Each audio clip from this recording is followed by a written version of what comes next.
How to get back archived stories on Instagram. Hello everyone, this is Sabrina here to help you today. So without any further ado, let's get right into the video. First, launch your Instagram application. Tap on the profile icon from the bottom right corner. Now from your top right, go to the menu bar. Now go to archive. Drag down this button and then go to stories archive. All your stories archive will be here.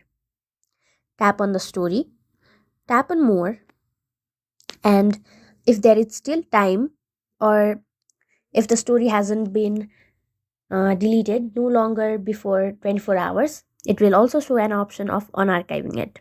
Simply tap on the unarchive button and you will be done. But if you want to repost it, what you will have to do is tap on the share icon.